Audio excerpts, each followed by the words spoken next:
2022. I want to point out to everyone that is here that this room has two exits. They're on the right-hand side of the audience, they're at the front of the room, and the back of the room. If we need to evacuate for any reason, we ask to proceed through the exit closest to you, go outside, move away from the building, and don't come back until our fire officials have instructed us to do so. They're here in force tonight to make sure we do what we're supposed to be doing, so. And cell phones just to put on silent mode so that our audience listening is not picking up all sorts of sounds. And I'd like to ask everyone to please rise. We'll pledge allegiance to the American flag. I pledge allegiance to the flag of the United States of America and to the republic for which it stands, one nation, under God, indivisible, with liberty and justice for all. Yeah. That's what I want to have it silent. Yeah, you should come sometime. You should come. Anybody's welcome. Okay. Tonight, we're going to start with administrative board work. That's what the board gets this business done. We have a conceptual plan for discussion. And Woodmont Commons, our annual update. So what we'll do is go to administrative board work.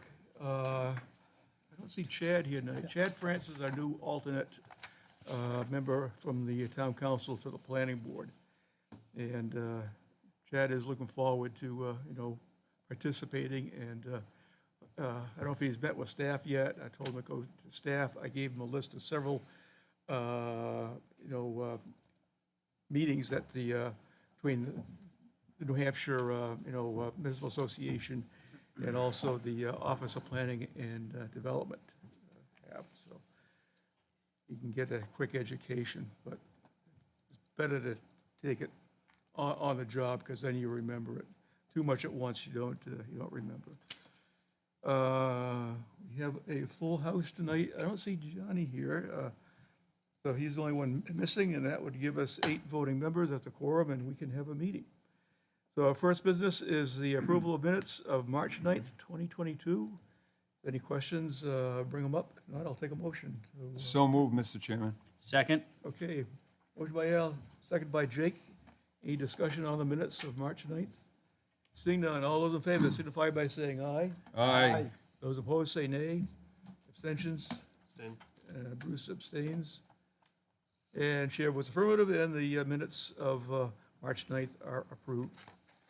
And regional impact determinations, I believe we have 4 of them. We do have Laura? 4. So we have 4 for your consideration. The first is an application for a design review of a condominium conversion at 350 Mammoth Road, map 9, lot 22-1, zoned AR1. Daniel R. House, owner and applicant. The second one is an application for design review of a site plan for the construction of a 5,984 square foot warehouse repair office building for commercial snow and landscape management and associated site improvements to Kitty Hawk Landing, map 17, lot 5, zoned industrial 1, Outdoor Pride Landscaping, Inc. applicant, and SWCE Holdings LLC owner. The third one is application for design review of a subdivision plan to subdivide one lot into 3, 106 Wiley Hill Road, map 5, lot 12-1, zoned AR1, 106 Wiley Hill Road LLC, owner and applicant. And the last one is application for design review of a conditional use permit per Londonderry zoning ordinance section 6.3.11.c and use table 4.1.2 to allow a 6,000 square foot convenience store with drive-through and gas station with 16 fueling stations and 2 diesel fueling stations in the Route 28 Performance Overlay District, 174 Rockingham Road, map 15, lot 61, zoned C2 and Route 28 Performance Overlay District, and 178 Rockingham Road, map 15, lot 61-7, zoned C2 and Route 28 POD, 2V Londonderry LLC and 2V Londonderry West LLC owners and New Sunset Realty applicant. Staff recommends that the board find that these projects are not development of regional impacts, as they do not meet any of the criteria set forth by the Southern New Hampshire Planning Commission. Okay, any questions on the four of them? If not, I'll take a motion, we'll do all four together. Mr. Chairman, I'd like to make a motion that none of these projects have any consideration for regional impact. Second. Motion by Al, second by Jake. Does the board have any discussion or any questions? Seeing none, all those in favor signify by saying aye. Aye. All those opposed, say nay. Abstentions? And chair votes affirmative.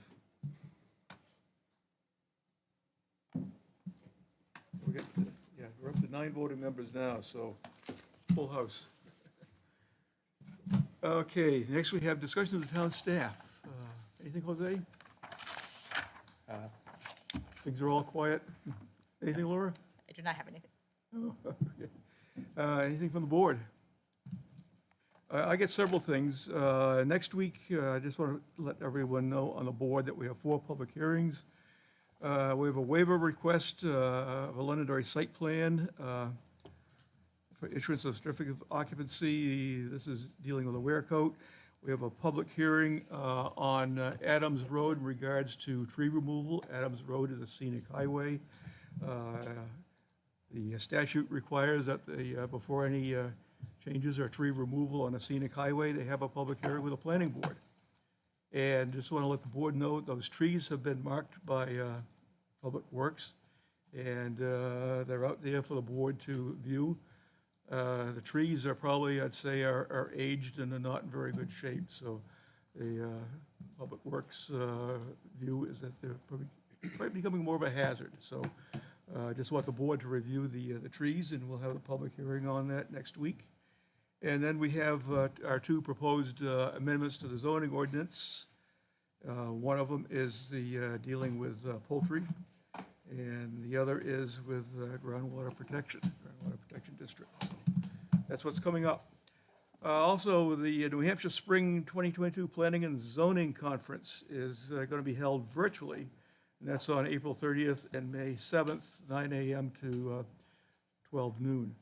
And the 2 sessions are different. I would strongly recommend the board take them in, even though it's a Saturday.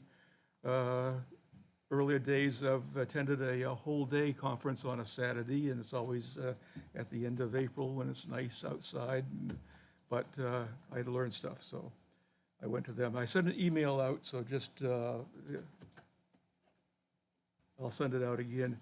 Southern New Hampshire Planning Commission Housing Needs Assessment, there's a survey. I'd like to request the board at least take the survey if you have not already done so. And also there is, I think there's invitations have gone out for a focus group. Londonderry is with several other towns in the commission on the 19th of April. And there's a seminar on infrastructure investments, paving the way for electric vehicles. And this is on the 21st of April from noon to 1 p.m. So I sent an email out on that, but I'll check, send it out again. And that's all I have. So we'll proceed to, we have no old business. We go to conceptual plans. We have a conceptual review and a non-binding discussion of a proposed application for a design review of a site plan amendment for a 6,000 square foot convenience store with drive-through and gas station with 16 fueling stations. And I know on the plan there are 3 diesel fueling stations in the Route 28 Performance Overlay District. There's also in the Route 28, 174 Rockingham Road, tax map 15, lot 61, this is zone commercial 2, and Route 28 Performance Overlay District in 178 Rockingham Road, tax map 15, lot 61-7, this is zone commercial 2, and also Route 102 Performance Overlay District. 2V Londonderry LLC and 2V Londonderry West LLC are the owners, and New Sunset Realty is the applicant. So the conceptual discussion is just a discussion between the board and the applicant. No decisions are reached, there's nothing that's binding. So it's supposed to be a free discussion to get ideas back and forth and hopefully to help each other, so we know what is being asked for. So, like you, no one else is getting up, Ari, so you're the lead. Stuck with me all night. I'm No complaints on that. gonna take the one with the wheels, Jeff.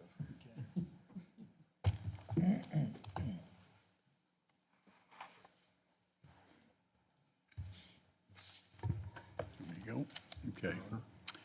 Good evening, Jeff Cavan from TF Moran's office. So what we're here for, this is the site at 174, 178 Rockingham Road. Last year, we had gotten approval for a gas station, convenient, or a bank on the second lot. You can see the plan shows the property line down the middle. The proposal is to merge those two lots back into one. You'd have a 3.5 acre lot.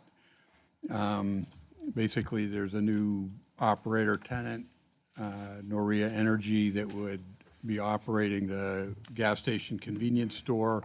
And as they looked at it, they felt that for them, it made sense to add some diesel pumps onto that gas station lot and eliminate the bank. Eliminate the bank. The other thing that they've done is rotated the building 90 degrees to the road. Before the canopy and the building were parallel to Rockingham Road. This rotated the two 90 degrees, so you have a smaller mass that you're looking at from the street. The building's been made slightly larger to 6,000 square feet. What they're finding with as things progress, you're going to end up with electric charging stations, so there's seeing a need that they may need indoor seating, so people will hook up to charge and go in and sit down, have a cup of coffee or what have you, and then come back out. So the building's gone from 4,500 square feet to 6,000 square feet. Basically, width and length of the building are pretty similar. There wasn't a whole lot different. And the canopy, again, was turned 90 degrees to the road. Previously, it was 26 by 126. It's now 48 and a half feet wide by 122 and a half. So it's a little shorter. The main canopy on the gas station pumps. You can see the bank site has been reoriented. The diesel pumps are to the back of the site, and some parking spaces for either people with trailers or what have you, or trucks that want to pull in and go into the convenience store. We've given them that ability to park there and go into the building. The outer edge of the pavement is basically exactly the way it was before, so the outer limits of the pavement hasn't changed. Our proposed landscaping and lighting and so forth that is around that would stay exactly as it was per the approved plan. Normal circulation hasn't changed. You have the main driveway, same location coming in off of Sims Drive, coming into the property. Larger trucks and what have you would need to come in off of Rockingham Road. They can take a left or a right in off of Rockingham Road, come into the diesel pumps, and we've allowed for a exit lane back to the signal at Sims Drive at the top of the property. What size trucks do you see utilizing the diesel We've pumps? We've run a tractor trailer, a WB65 through the site. We can get them in and out of the site. You can see on the driveways, we've added like a rumble strip type of widening, so you can either do that with cobbles or a scored concrete type of rumble strip. That just helps the trucks get in and out. Other than that, we've been to Heritage Commission and showed the new building and canopy. We got feedback. Noria has gone back to their corporate office and have talked about that and are trying to work out those issues. They haven't gotten something that we could show tonight, but we are working towards incorporating the recommendations from the Heritage Commission in the building and canopy. Yeah, you're scheduled to meet with them again at the May meeting. Yep, correct. So I'll turn it back, so we will be coming back to this board to, I guess, get a reapproval or an expanded approval on the conditional use for the gas station function here. So we'll be coming back to the board for that. If you have any questions, we're happy to try to answer them. Okay. What I'll do, go to staff, and then I'll go through the board. Okay. So, Jose, anything to let us know how you feel about this? No, I think, what we're looking at is mostly up to the planning board for discussion on, of course, the big changes, the diesel tanks, Yes. where the bank used to be, rotating building, and, like Jeff had mentioned, the circulation's very similar for the normal vehicles, and I guess, there's not a whole lot to point out. If you have any specific questions, I'd be happy to answer them. I know the previous plan, there was probably a good amount of discussion on traffic, and we'd heard from some of the butters, especially Coke. So, Yeah, we've ways to go. We've generated like a preliminary or initial traffic study that indicates that opening day traffic queues back similarly the way it did before, but doesn't block the driveway. And we have had conversations with abutters just trying to get ahead of that. That's what I would encourage, to talk with everyone along the length of Sims Drive. Yeah. That includes the Boston Express, Concord Coach people. Yeah, There's a lot of traffic that comes from the bus station, especially at particular times, morning and evening. So, right. Laura, any? I just remind the board, this is a conceptual discussion, so it's non-binding, just, to give the applicant feedback. In particular, about the uses is, he is here for a conditional use permit, whether or not that use is consistent with the Route 20 overlay district. And the diesel pumps is a big change from when it was first presented. And just, if you wanted to give feedback about general site design as well, I think that would be helpful for the applicant. Okay, good, thanks. I'll start with Ann. Well, I'm kind of shocked about what I'm seeing, because the original plan, it was, the store was facing the main road, Rockingham Road, and now it's the side and maybe the rear portion is more visible of the store. And also, the 18-wheelers will be prominently out there also. Another thing I had to say is about the fuel tanks on the left side of the project. If I remember correctly, wasn't there a conservation, wetlands to the left on the property abutting it? There are, you can see the lighter color. Those are wetlands that were created by the culvert that the DOT dropped off onto the property. We'd gotten a dredge and fill for basically a little bit of work next to that driveway. That work was completed when they started site work on this before this change occurred. It'd be interesting to see what the Conservation Commission has to say in the future about it. I'd respect what they have to say. As far as, can I ask a question about the elevation? It looks low now. Will it be raised in the final project design? It looks like The it's, the elevation that's out there whole right area is now? depressed. Yeah, the current condition. So that was brought basically a subgrade, so there will be roughly two feet of gravels and whatnot. So it'll come up a couple of feet. but- Okay, then that's fine. Yep. I go by there a lot, and I was just curious about Yep. that portion of the project. Let's see now. And there may be some minor changes again, now that we've rotated the building. The grades around that building will change slightly, but nothing significant. Okay, so you're calling the front of it on Symes Drive? Building, yeah, the front of The front of the store is where the door would face Sims Drive. The side of the building, they Is- have a little, some decorative type stuff and a patio area on the side of the building there. So they put out a few tables. Okay.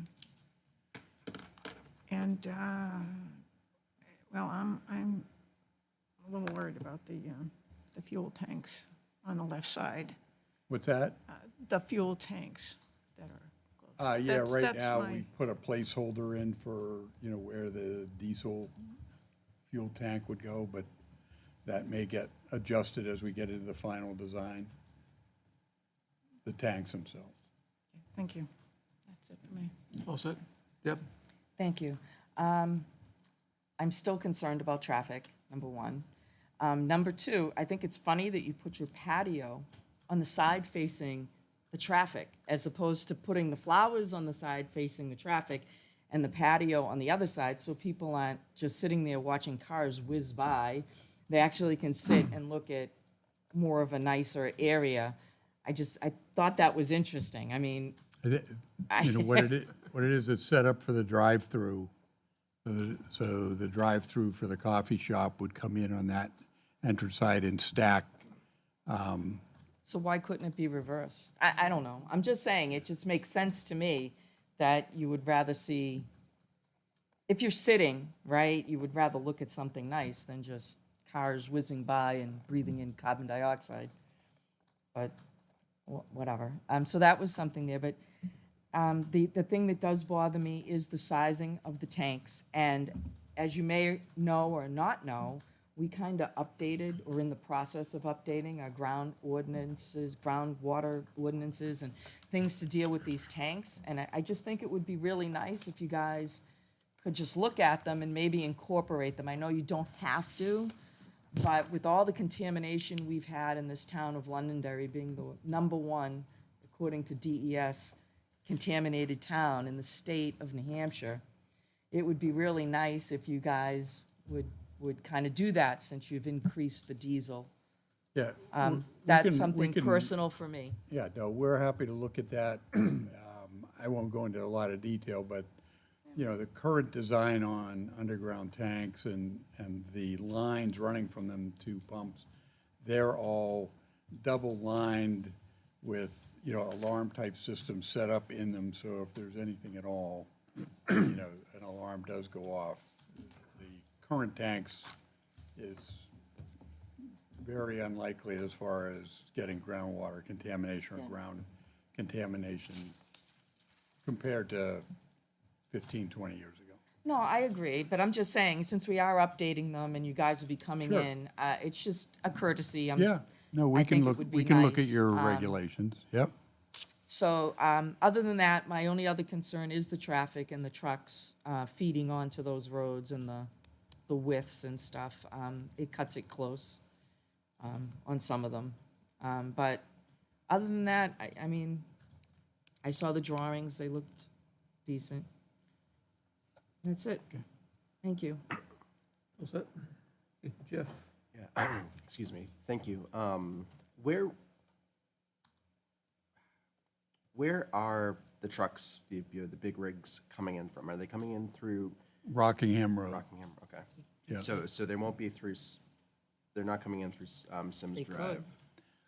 Now, the Sims Drive, you know, a large tractor trailer will have to be directed to come in off of Rockingham, because you know, you would not be able to come in onto the site, take a hard left, and drive across the front of the buildings and pump. You have to come in off of Rockingham.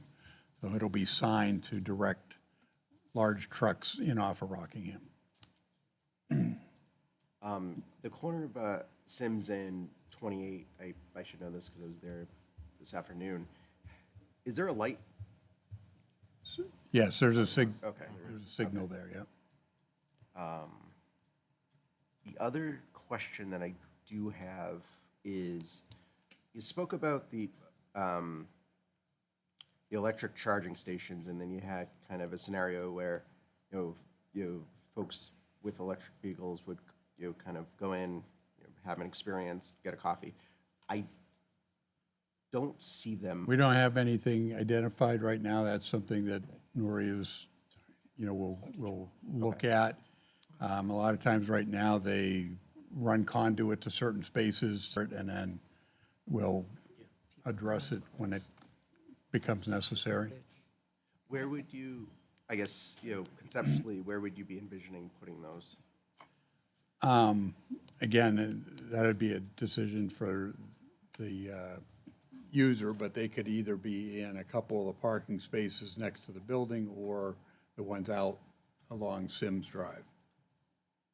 All right, so you would be looking I'm thinking from a safety perspective, just for some feedback here.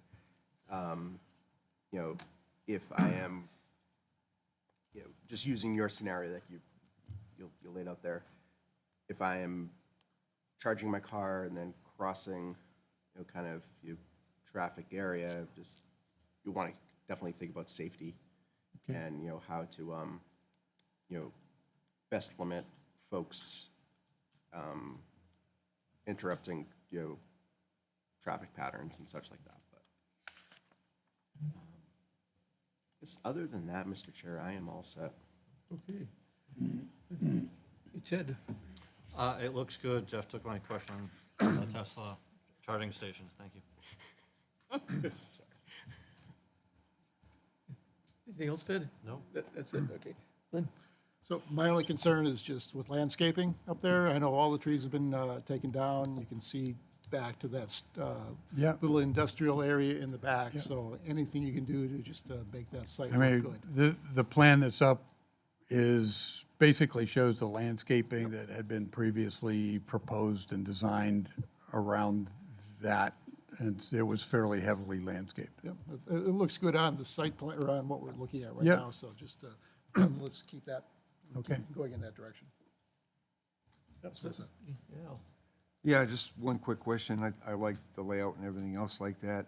Where the trucks would be filled with diesel fuel, is there any intention to use any of those parking spaces for layovers? There would be no overnight parking, is that what you're Yes. asking? No overnight parking, no. Okay, that's all I've got.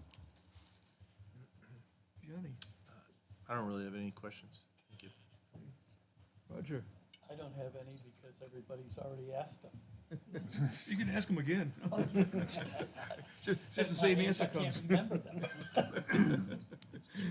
Hey, Jason, Thank you, yes. So I'm a little disappointed to see the bank go away in favor of yet another huge gas station in that little strip. Seems like that's pretty much all we have coming into town from exit 5 are these huge gas stations. Other thing is, looking at the, basically what's on the screen right now, can trucks going towards 93 turn left into this station? Yes. All right, so I'm kind of concerned about that because we're gonna have, that's a very busy stretch of road.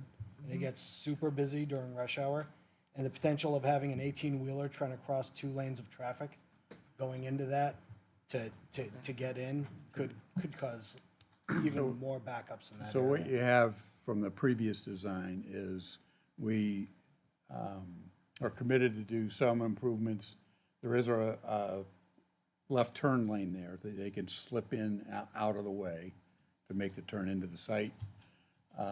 And because the signal is there, you get what they call platooning effect, where there are gaps where these trucks can make that and have time to do that. There's an awful lot of times during the day that there are no gaps in that, on that road. And I could just see that being another, somebody gets tired of waiting, they decide to go, it backs things up even more, so it seems like it's a bad place to have 18-wheelers trying to cross 2 lanes of very busy road as it is. I mean, other than that, I think the Noria stations, like the ones I've been in, are really nice. The new one in Bedford is really nice. Like I like that. I just kind of would have liked to have seen the bank stay there, but that's, yeah. And I am concerned about those 18-wheelers trying to cross traffic, trying to get in. Thank you.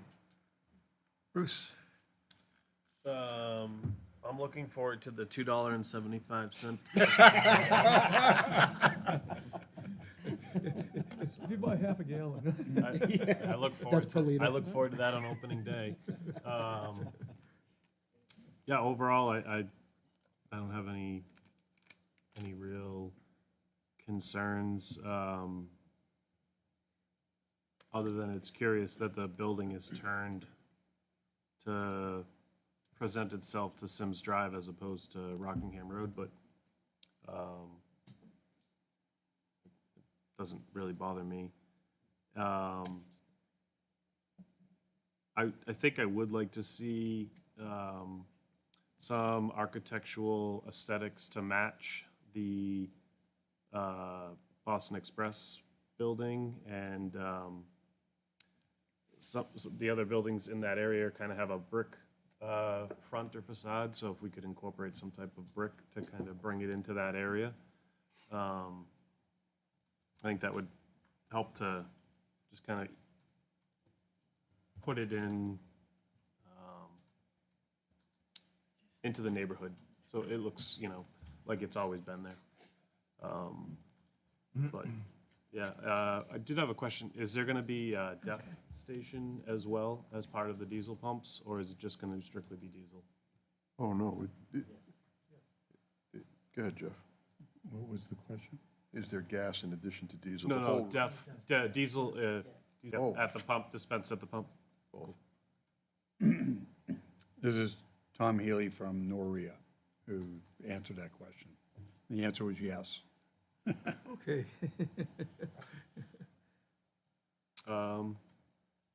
That's pretty much all I have. Thank you. Okay, thanks, Bruce. Jake? Yeah, on turning the building, I think I actually like it a little bit more. It seems like it's taken the drive-through a little bit further away from the Sims Drive entrance. Would that be correct? I remember when this came up the first time, I felt like the drive-through was close to Sims Drive, and I remember thinking to Yeah. myself that it was, could cause an issue. So I feel like the drive-through is a little bit further away from the entrance, so it's gonna free up any congestion. And I'd have to agree with what Bruce said. I'm sure you guys probably heard it at the Heritage Commission. But something that's a little more tasteful to the area, that's got a brick look to it. I know when they had the bank there, the bank was obviously all brick, and I forget who the gas station was at the time, but they incorporated a little bit of brick veneer to the front of the building. I think it would certainly help out a bit. When you look around there, you do have the bus station, you've got Verani Way, the freezer warehouse, the little real estate office. They all kind of have the same look to them for newer buildings, if you will, and there's some sort of brick in there to kind of give us that New England feel. Outside of that, I think it looks good. Like the idea of diesel exhaust fluid at the pump, because the only place it is right now is Sunoco, and it's a pain in the butt over there. So I think everything else looks good. Okay, All right. yes. Can Deb? I ask one more question? Sure. please? I just, one thing, I was just thinking about it while these guys were talking. So across the street is Vista Ridge, right?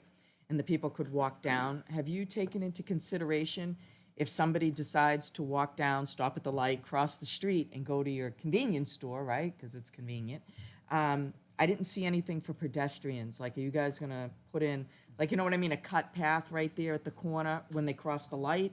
There's no sidewalk for them to walk on the street, so you'd want them to come in. It's just something I'm throwing out there because that is a big apartment condo complex right there that they could go down to use your convenience store. It's something the Heritage Commission brought up. and Yes. We said we would, take a look at. We also have to talk to DOT, because there is a crossing in one direction on the opposite side of the road, but we would have to see how that affects that signal as well. Yeah, because just recently, I mean, just this year, we did have someone get hit by a car right there at that corner crossing. So I just thought about it when these guys were all talking, and, they might want to go and, just think about adding that pedestrian path to it. We did have the same issue come up last time around when it was gas station and bank. At the time, it was decided it really wasn't feasible and wasn't feasible to put it on this particular user. You take the bank out of the equation, it probably makes less sense, not more, but we did get the question at the Heritage Commission, and we will take it under advisement. We come back with site plan. And like I said, what's most front of mind is safety. And like I said, somebody did just get hit by a car crossing there, like, no more than 6 months ago. So, yep. Yeah. I agree about that, because we do have the rail trail right down the street, and people do go from Vista Ridge Apartments up there and to walk down there, so you've got a captive audience, you know, going there or coming back. Yeah, this is the same conversation we had last time Yeah. around, and they're all good points, and safety is, of course, the priority. But it was difficult to justify putting it on the last person in town, so to speak. And it was a difficult conversation with DOT as well, because their interest, of course, is moving cars through quickly. Well, I'm just talking about even on your Yeah. plan here on the corner, I can't see. See on the corner there, how it's like rounded? If you had like a cut through for people to walk in so they don't have to walk on the street. Do you know what I'm trying to say? Like, Yeah. you don't necessarily have to put in a pedestrian light, you know, just maybe some stripes, but a way to access in without having to go all the way around to the two driveways that would be shoveled, you know what I mean, in the winter and stuff Yeah. like that. A little walkway down to the corner. but- Yeah, and but through we- there. We have to be careful and coordinate with DOT. Okay, You don't but wanna that's what I direct- was You don't want to alluding direct to. people down to an intersection that doesn't have a Yeah, pedestrian. so it's great once you're on the property and you want to walk from the corner into the store, but if you're going in the opposite direction, we've got to worry about where they're going from where we leave them. And there's really no safe place to go from there. So, again, if safety's the concern, that might create as many problems as it solves. Okay, thank you. Maybe something to look at, or with your traffic engineer and the DOT, because there's going to be more individuals crossing there, and it becomes more problematic than it is at the moment. They won't be going to the bank. No, unfortunately, Oh, but if it's a convenience store, yes. it's easier than Tedeschi's down the road further. Art, Yes, Jay? I think it's too bad Colleen's not here. She had a pretty good, I remember asking the same question at the last time it came through, and Colleen had a very good synopsis as to why it was not in the best interest to put the intersection there. I don't know if anybody can remember what she had said, but I remember agreeing with her afterwards. Yeah, there is, she does have a rationale. Yeah, like I said, I wish she was here, but she had a pretty decent reasoning as to why DOT did not want the crosswalk going across Sims Drive. I think DOT's major concern, as Ari said, is the movement of The of traffic, but- which makes sense, yeah. But the thing is, we're getting to the point, both 102 and 28, where we get more people involved wanting to cross traffic, and cars and pedestrians don't mix that well. There's got to be protection for the pedestrians, for the foot traffic. Is that walkway there maintained in the winter? I don't think so, right? I- Along 28? Nobody takes No, care I of that, do don't they? think so. The one on 28, no. Vista No. Ridge, they do. The Vista Ridge one they do, but not the 28 one? And then the rail trail's not plowed at all or anything in the winter, right? No, but they snowshoe in Yeah. cross-country. But, Mr. Chairman, we did hear a while ago about another development going in along Vista Ridge and Rockingham Road, the townhouses, so that area There's is gonna going for be- more development. There's going to be 150 townhouses across the street. That's going to add to the traffic at that intersection. So you're going to be working with their traffic engineer also on this whole thing. I would, It's going to be, the traffic's going to be planned together. So you get, let's say 150 times 2, you're going to have 300 cars a day added to that intersection. I think, as you heard from some people here, the biggest concern, with currently a problematic intersection, you're adding truck traffic to it. And that's the problem I have. I just don't see that, We're adding truck movements, right? But as far, movement is, for the most part. it's traffic too, so. No, I let's not understand, but I'm confuse just it. saying, most of the traffic is gonna be, en route, not going out of their way necessarily to get here, so it's a diverted trip off the main line and then back onto the main line when they're leaving. So it isn't a huge number of new trips onto Rockingham Road by any means. I think you're going to have to look at that very carefully, because I'm not, right now, I'm not a fan of it, so. Okay. I think you should, stick with the motoring public, or even put in more, electrical charging stations for cars. You're gonna see more of those than diesel trucks, or even electric ones. Mr. Chairman? Yes, Just a quick comment to echo everybody else on the pedestrian traffic there, with the townhouses coming. I don't want to dismiss the question tonight. I think when you come back with your plans, we should have a firm, a good discussion on that and letting us know what your, ultimate decision is. yep, and definitely work with the abutters, because we heard from them last time and they were not happy, so. Yeah. I think if they come in here and they're still not happy, you're gonna have a problem. Yeah, we think we've talked to them and that, Well, it's when they come here, sometimes things change, so Yeah. you gotta be sure of that. yeah. Ari knows, I'm sure, so. I do. So any questions of us, or more questions? I did have Okay, Roger.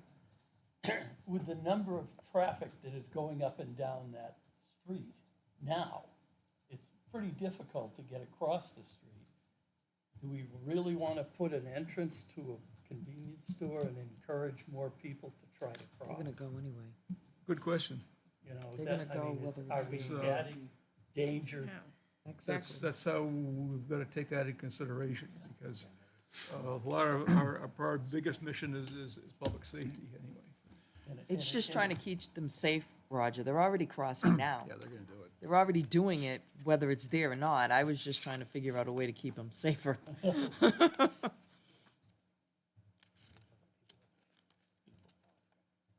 Anything else on the board? Anything else? No? Hope we've given you some direction, so. Okay. Thank you. Okay, you're welcome, and thank you also. And work with the Heritage Commission too on the design. Yeah.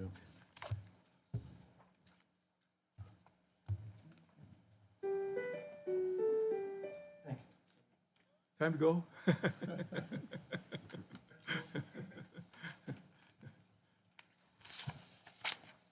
Okay, so this is a double header for Ari. So we have our Woodmont Commons annual update, and we have got both the electronic and the hard copy. Hopefully the board has gone through and brushed up on their math, because it's a good math exercise. But maybe you could give us an overview of what's happening there now, Ari, what is planned for the future? So I believe we have Lucy is joining us Lucy right now. Gallo, our fiscal impact expert, on the Zoom. Yes. And she authored the report that you receive annually, and this year's as well. And I was thinking that we would have her present her report, take any questions relating to fiscal impact from the board, and then I certainly can provide an update of what's going on out there. Yep, that's fine with us. So I don't know if Lucy can hear us, but Lucy, can you hear us? Can you hear us, Lucy?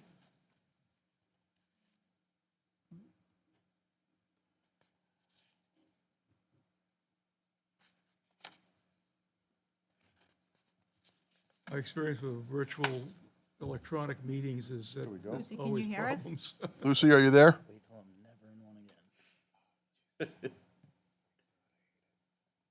Can you say something? Right. Maybe she tries getting out and coming back in Not again.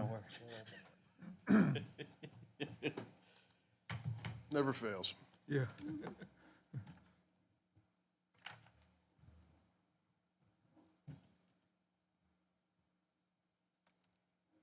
Do you hear Waste Management's going all electronic?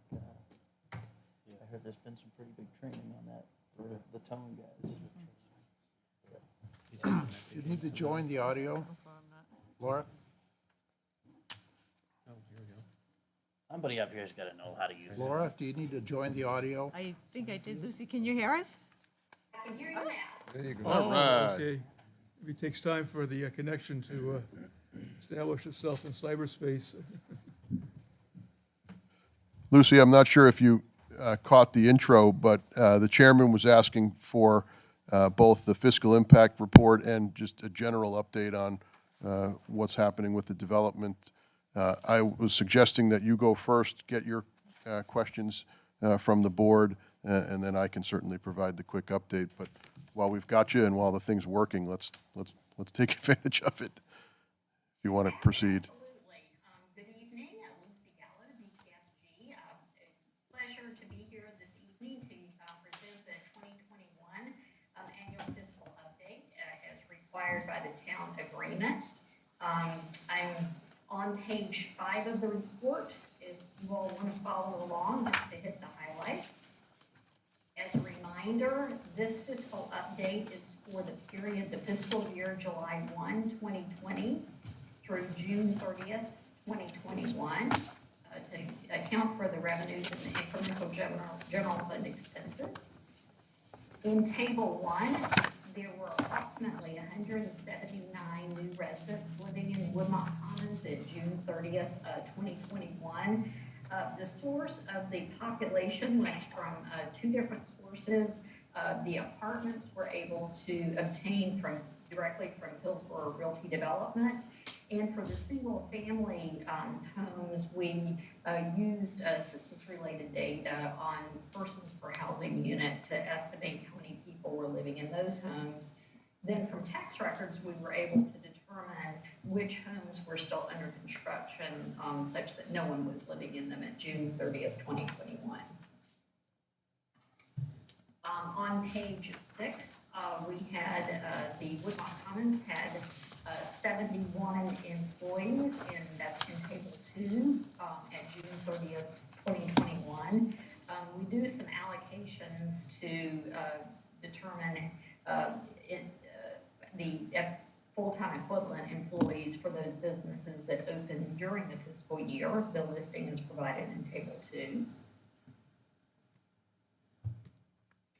If you'll flip over to Table 7, to page 7, Table 3, we provide a breakdown of the annual tax revenues, and also to provide just a better trail, the total value as of the assessment year as of April 1st, 2021. That's the valuation that actually generates the revenues that hit the books during the fiscal year, June 30th, 2021. So you'll see the number in the second row, the $286,226 that's the annual property tax revenue from Woodmont Commons. Because there's this lag and it can be confusing because of these timing differences, we're we're providing all of the dates and values in this table. In the first row, you'll see those amounts will be reflected in the 2022 fiscal update. For the operating expenditures, we've developed a process with the town where we review all the town's financial information. We do an in-depth analysis of a town-provided report, which is called the Field Positions Report, which includes all employed, full-time and part-time employees. What we're looking for is clues and evidence of incremental expenditures that would be allocable to Woodmont Commons. In Table 4, you'll note that the analysis of the full-time positions report didn't identify any allocable expenditure, any allocable new positions during the fiscal year. We also went through an in-depth procedure similarly with capital expenditures, and both of them for operating and capital costs involves reaching out to town staff.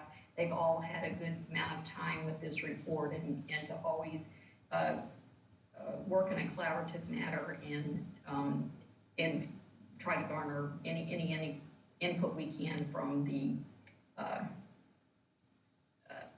town staff. On Table 6, on page 9, you'll see the summary of the second row is 2021, and the total revenues Woodmont Commons generated for the town was $334,420, and annual net revenues for the fiscal year were $330,898. So based on these findings, we did not determine any amounts were due the town under the terms of the development agreement. And on page 10, the first paragraph, based on our information request from the school district, 14 public school children were living in Woodmont Commons during the 2021 fiscal year. However, there were no allocable incremental operating and capital expenditures associated with those new students. In other words, there was sufficient capacity within the various schools that those children attended that there was not the need for additional new teachers or additional school facilities. So Table 7 provides the results of the Woodmont Commons analysis for the school district. And if you just are curious, if you want to flip to the appendix on pages 15 and 16, those tables provide a breakdown of all of the parcels that are included in Woodmont Commons and what their valuation was as of April 1, 2020 and April 1st, 2021.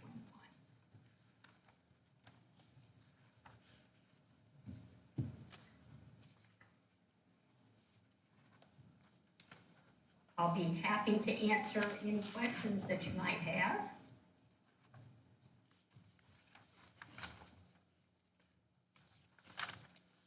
So the bottom line, there is no negative impacts on the town.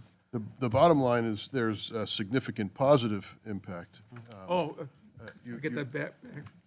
You don't mind if I rephrase, but. No, you go ahead. I mean, the takeaway in Table 6 on page 9 is, as of fiscal year 2021, the tax base of $70 million has generated an annual revenue surplus of $330,000, which cumulatively running since 2014 is over $2 million. And so I realize, and I say this knowing that the purpose behind Woodmont was not to generate money for the town, but it is a very nice side effect. Yes, it is. Yeah, the whole purpose was to at least break even. Well, Keep, on a tax neutral. fiscal impact, certainly, we didn't want to be a burden and cost the town money, but that has not been the case at all and has had a positive side effect from the development. Or no negatives. No negative. Same. Okay, any questions? Another Ted? question. For the appendix on the 2021 side, I noticed 19 Catesby Lane, there's no assessed value with that compared to 2020 when there was an assessed value. Is there any particular reason why that one was left blank? Again, 19 Catesby. I don't know the answer. We can look into it if you want. It does If sound. I remember correctly,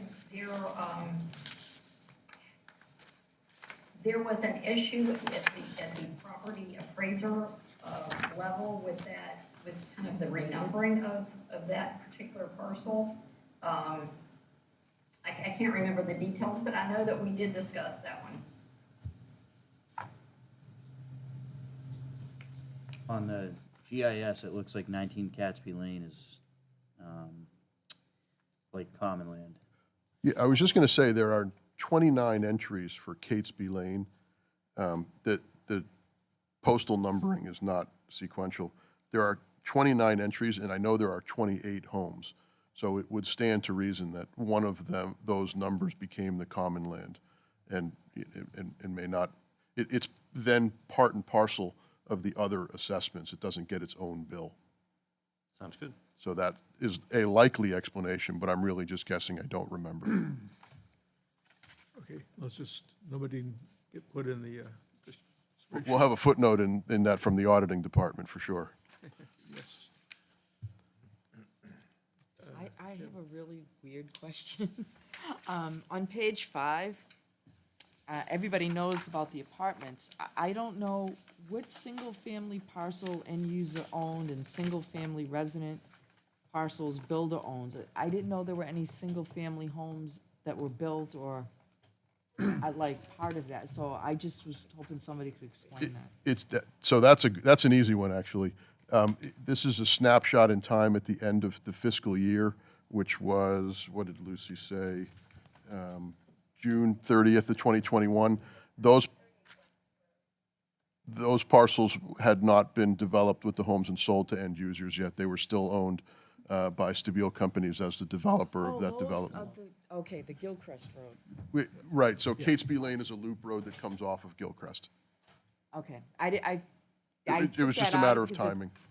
Okay, thank you, I'm sorry. No problem.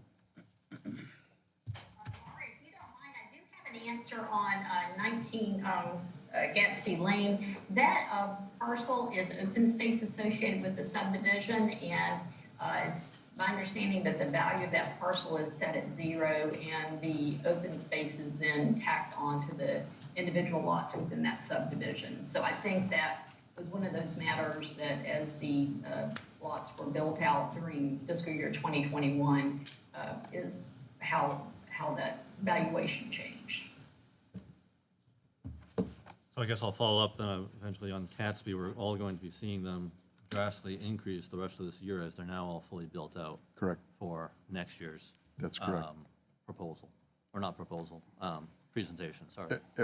Every year, it will increase in terms of additional occupancy, additional tax base. Well, certainly and all the ones on Catesby, because I mean. the ones Those around the alone, but it'll be 150-ish across will the jump up project. To the 500-ish. Correct. I don't know how your assessment department feels about that, but that is certainly the going rate. Any other questions or comments from the board? Yeah, I saw you guys surveying on Pillsbury, Hardy, and Gilchrist. Something coming, something happening? You never know. Serving? Come on, I'm excited, people want to know. I get asked that question so much. What I can say, and I mean, this is more of the update if you You want me to. get into the All right. update part for us. Part 2. So let me just ask if there aren't other questions for Lucy, we can Yes, dismiss her. Any further questions in regards to the financials? Well, I No, have there in isn't light any. of the report. I We- was gonna, we- Oh, Ann Ann? has a question. Ann. oh, I'm sorry, were you, Oh, okay, I was you trying were to, looking over here, I thought you were talking to me. I was just, I hadn't got back to this end of the board yet, but yes, Oh, your okay, que- no, que- question, Ann. No, with financials only. Yeah. Just a question. Doesn't the town budget include positions that are open but not filled? Usually? The budget has money there for all the positions, but Right. it's what gets expended. Right. But we're taxed on all the positions that are open, correctly? Yes, if the position is open, it's as part of the budget, that's what we pay taxes on. The position's not filled, that money goes back into the general fund and gets, And my questions Have are fun. just about being able to understand it fully. Just the report in relation to the, budgeting and for the townwide. So, okay. On page 8, it says, Public Works Department costs are not allocatable, okay, to Woodmont Commons as the streets in the development are private and snow removal is privately contracted. Now, Hovey, Pillsbury, Gilchrist, and Michael's Way. Well, maybe I should leave out Michael's Way, because that's definitely a private road. But are they considered part of, within the development? But not The owned- exterior roads are public. Pillsbury Road, Gilchrist Road, those are public streets. They're maintained by the town. Right, but they're within the development, though. They're not. I mean, the development land abuts those streets, but they are public roads owned by the Right, town. right, I know, okay. As far as Michael's Way, or any, well, specifically Michael's Way, did the Department of Public Works assist at all in, assist anything happening on those streets in any way during the year? You mean as far as maintenance is concerned? Something like that, or whatever? Yeah. Well, certainly, they've had a role in planning and overseeing and inspecting construction, I know that that's a regular occurrence. We're not building without oversight. In terms of maintenance, Michael's Way is a public road, I believe, until it breaks with Garden Lane, and then is private from that point to Pillsbury Road. Okay. It was renamed to avoid the confusion of having a road change names in the middle of the road. That but was a it- smart decision. Well, Yeah. every now and then we get one right. But north of that intersection, it's a private road. Okay. Just to add to that, Ann, so like he said, you know, there's oversight during construction. That's not paid for by the town. It's paid for by the developer. And so I shouldn't speak out of turn. You'd have to confirm with John or Dave Wally, but it typically wouldn't be the Public Works Department's position to do any maintenance to any of the private roads in any of them, really. Okay, thank you. I had to question one thing. On page 11, just as a comment, it says all revenues and expenditures are based on constant 2021 dollars, and the analysis assumes no inflation over the study period. The study period was over a year, and the inflation was going crazy, and still is. There was no, but you're not considering inflation during that period? Not during the one-year period, correct. during the one-year That's period. correct. And to the chairman's point, it's good that there's no negative impact. There's very no negative. And so it would be difficult to think that inflation would have any material effect. But it does exist, and we all feel it. I'm nitpicking here, and that was the last nitpick I'll I do. expect nothing less. No, I'm just, Comment of the Fine. night. I'm all done, Art. Are you, I just want to make sure you looked at every stone, so to speak, you know? It's, Well, you know, that would dot the i's and cross the t's, you know. Yep. Thank you so And, much. and I you'll don't remember, Ann, and now that we're moving into the update portion, that I was on your side when it came to the elevations for Derry Medical. I remember we You did. were? I was. Well, I was just upset because we didn't see the plans, actual plans showing the elevations properly. We just got a flat view of it, zero elevation, all of that. I do front. remember building elevations, but I think there was a disagreement amongst the board members about the window mullions and whether or not that was something that should Oh, blend the or window pop. mullions. Okay, yeah. And They just didn't I align it. distinctly remember taking your side, hoping that it would score me a point someday. Thank you. But maybe that won't be today. No, they're still going to be red though, right? Whatever was approved, I Okay. certainly don't want to mess with It's that. red. Thanks. Can I give a little more general update, Mr. Chairman? Sure, I guess if we let Lucy go, if there's no further questions, or she can listen to this. Yeah, Lucy, up to you at this point, but thank you very much for your presentation and work, as always. Yes, thank you. Listen to you, Ari, and then I'll hang up. Be good prep for next year. So, I mean, as you know, Woodmont's out of the ground. It's three-dimensional. People live there. They work there. It's real. The west side infrastructure is developed enough at this point to draw users and partners in development, as opposed to having to do everything on spec or make the investment on spec. And you know, we're out of the if you build it, they will come. They've come. And so it is very much a what you see is what you get. It's folks that are interested come to agreement on terms, have a use that's provided for in the development. The planning board is their next stop, and you're seeing that work. In terms of current projects under construction, we've got, as you know, the approved Baldwin Retirement Community, which really is kind of a mixed-use city within a city. It's a significant undertaking. It'll fit in great. They're very excited to be in proximity to Main Street and to the existing shopping center, and I think there's a lot of synergies there. It's big projects, big list of things to do. They're just underway, and it's going to take time. but their pre-sales are impressive, even during an unprecedented pandemic. And they're going to hit a home run there. I know it. The Derry Medical Office Building, again, approved. They're, I think, in the early site work stages, but I know they're very anxious to move that along. Again, they're a proven business model in the region, and I have no doubt they're going to be very successful within Woodmont. As we talked about, I think the Catesby Lane development is now fully built and sold and occupied. If it wasn't June 30th for the fiscal impact report, it certainly will be by the end of this fiscal year, and it'll be included in next year's study. Projects that are under purchase and sale agreement, so, you know, we've done the dance, we've done the letter of intent, we're under a binding purchase agreement. We have multifamily housing coming your way. They're already in discussion with town staff in preliminary technical review, and that'll be coming forward to the planning board in formal fashion shortly.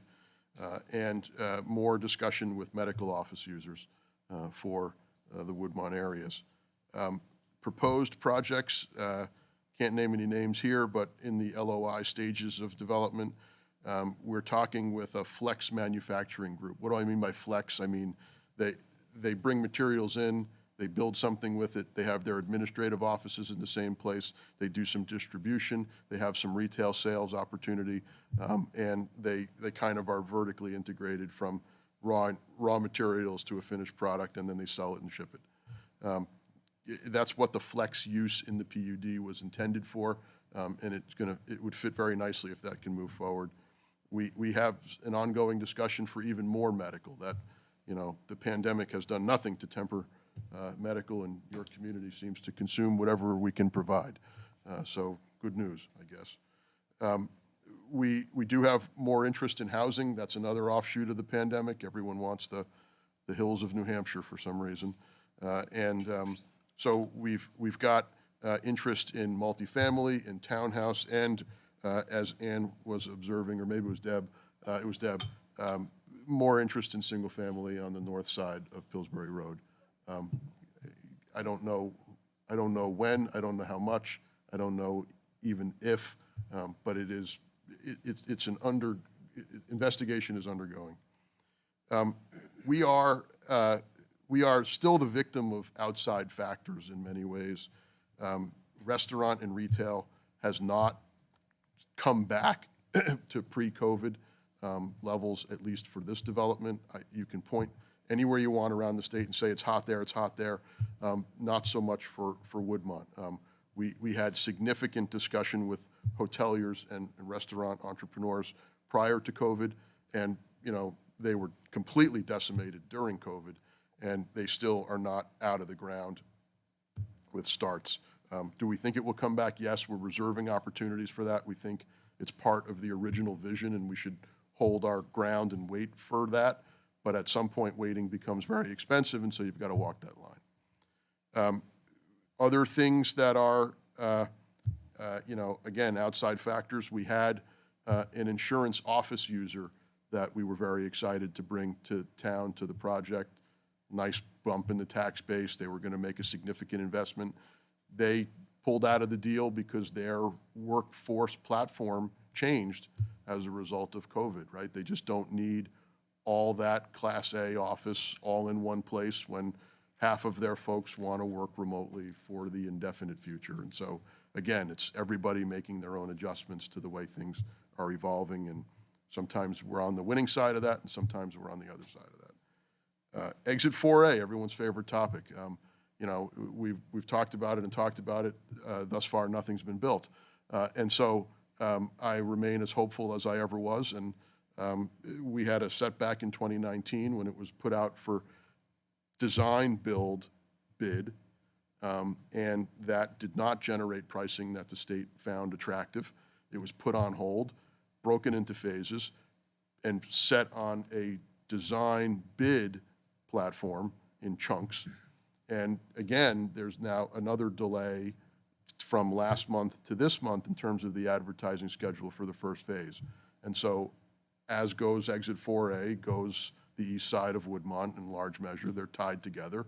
No significant user is going to want to be there without knowing that that infrastructure is a certainty. And, you know, again, we're hopeful DOT is going to deliver, even if it's in chunks, because even the first chunk would be enough to activate those areas for us. There's 3 chunks, and it now goes out to 2025. And so, you know, I won't editorialize, but we're waiting. We have the same construction cost and supply chain challenges that every other business in town has, and every business you frequent or are part of has. You know, site work is not accepted from this. Labor shortages are everywhere. You know, it's just become incredibly difficult to have contractors hold their pricing. Inflation's a factor. Those are all external factors that bear on us as well. The last thing I wanted to mention was utilities. This land was largely undeveloped, or at least underdeveloped at the time Woodmont was conceived and came about, and it required significant infrastructure and utility investment. We're working with acting town manager Malaguti right now on sewer issues. We had a meeting last week with John and Bob Carey and Colleen. We're trying to make sure that sewer capacity issues, which you all know run currently from this part of town to Derry, are not a reason the development cannot move forward as the market would like. And so that's a delicate dance, but we're dancing. Same goes for water supply. That's Pennachuck, not the town, but we're having the similar discussion there and partnering with them to bring not only system upgrades to their system, which are on their dime and on, frankly, ratepayers' backs, but also what Woodmont needs for itself and what we'll contribute as a partner in that supply enhancement. And so all of these things have to go forward at the same time to make the opportunities available. It's like a traffic study. Every development adds a piece to the puzzle, and every piece that's added makes the house of cards a little less stable, while utilities are the same discussion. And so the good news is we've got people who live there, work there, $70 million of tax base, an annual surplus in revenue to the town, businesses that you might enjoy going to, and maybe neighbors that you've enjoyed meeting, and more of that's coming. And I think with Exit 4A, you know, I probably said the same thing last year, but with Exit 4A closer than ever, every year, closer, I think the east side will be activated in the near term. Again, it's think back to what we started with on the west side. It's infrastructure, it's utilities, it's roads, it's dealing with, in that case, steep slopes, ledge, grade. All of that has to be handled by somebody, and it's all a complication. But just like the west side is popping and ready for action, the east side will start that path. So that's where we're at. Sounds promising and good. It's promising and terrifying all at the same time. Yes, yeah, it's like exploring the unknown, you know, and it's creating everything right from scratch, literally. You get no infrastructure. You got to put it all in from road, sewer, water, all the communication lines, electricity. It's true. It all has to start from scratch. It's the great paradox of having a blank canvas, but it's blank in terms of supporting infrastructure as well as things that are in the way. There's nothing in the way, but there's nothing there either. Yeah, things going to be located where if a business changes or use changes a little bit, you know, it might not be, set up for it. The 4A connector road will really open that area and activate that east side. You know, the north side, north of Pillsbury Road, I think it's really a factor of these utility agreements and connections activating those areas and our exhausting, frankly, the entitlement south of Pillsbury Road. That's what will drive folks to the north side of the street. Some solace maybe that they did buy those houses in Derry and they're now emptied I mean, I think there are only 2 that are occupied. So that's actually some movement for exit 4A. You're correct. I should give the state credit. They have put their money where their mouth is, and they have moved forward on some land acquisitions that are necessary for the project, so. And they named the street, They thanks to did. Ann. Old Rum Trail, is that Trail what I Road. hear? So know. baby steps, right? I don't know who likes or doesn't like that, so I'll keep my personal opinions to myself. But at least it has a name. Oh, they did Connector name it? Road. Did they name it? Rum I Trail. didn't know that. Old Rum Trail, I guess. Yeah, that's what I proposed. Well, congratulations. Because that's where they used to. It's a lot of history. I behind figured that it was property. historic, but I don't know the history.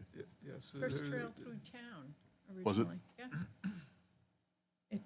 It connected the ferry over in Merrimack over to Litchfield, Londonderry, Derry, and ended up, I believe, in Portsmouth. Well, what's old is new. I have a question for you. Can I ask something? First, I'm going to ask Laura.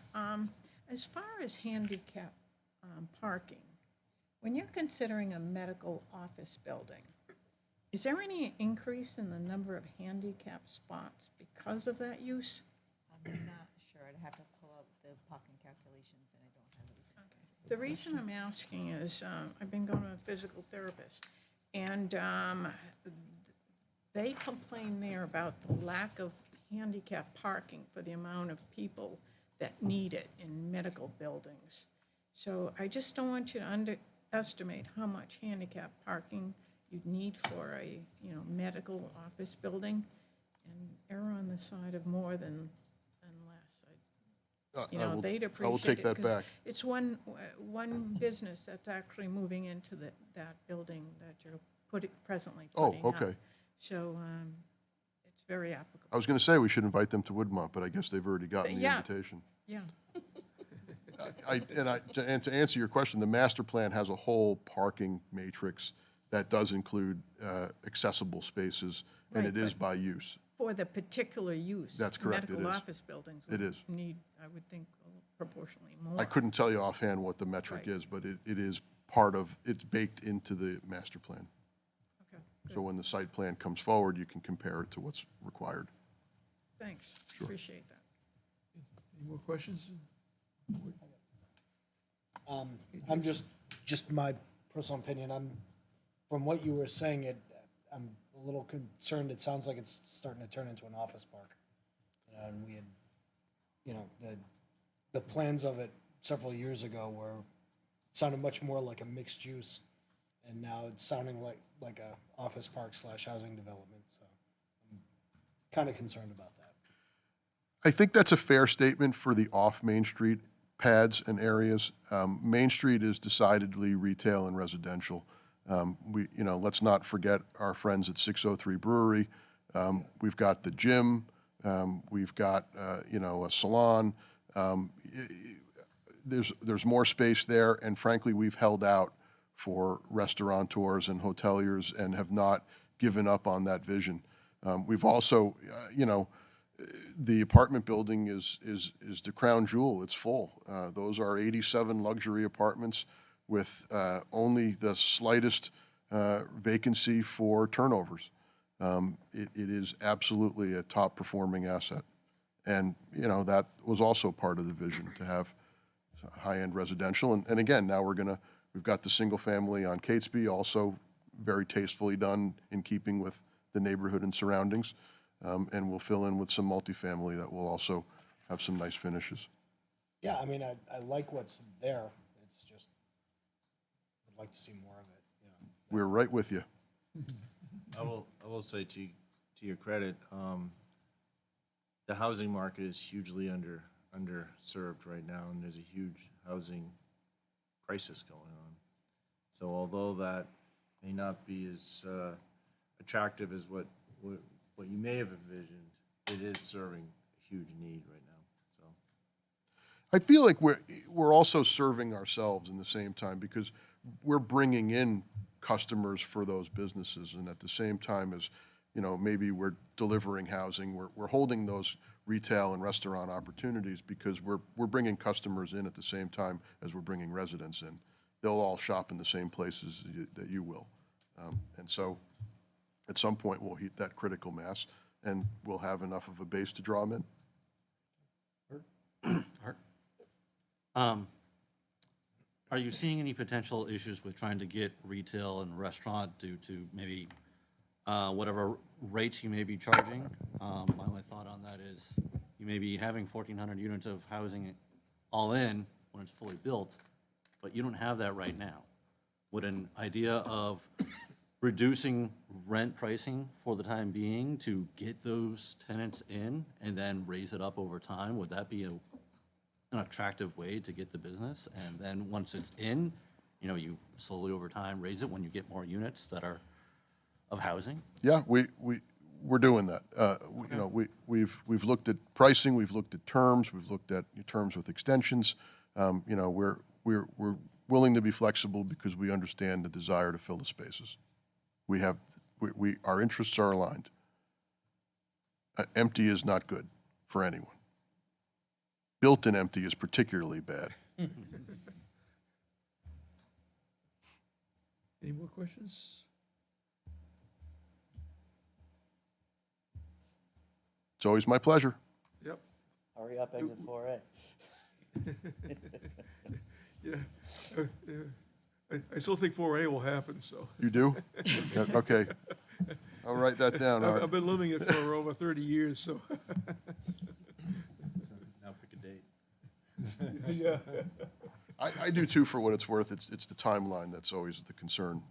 Right, it's just drives keeps so much extending of it. further out, because I remember, back when I was on the Board of Selectmen, I think around 2000 was gonna be the build-out for, I-93.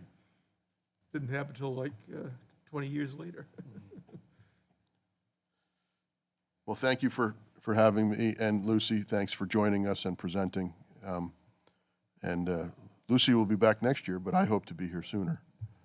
Okay, yes. Anything good, just pop us a line, email, Colleen or, Laura, We're in regular communication for sure. I'm sure. We're Thanks again. capable staff. Okay. Thanks, Ari. Thank you, Lucy. Thank you, Lucy. Okay, we have any other business?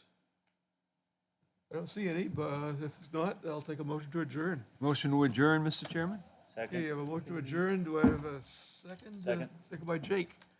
All those in favor of adjournment signify by saying aye. Aye. We're adjourned.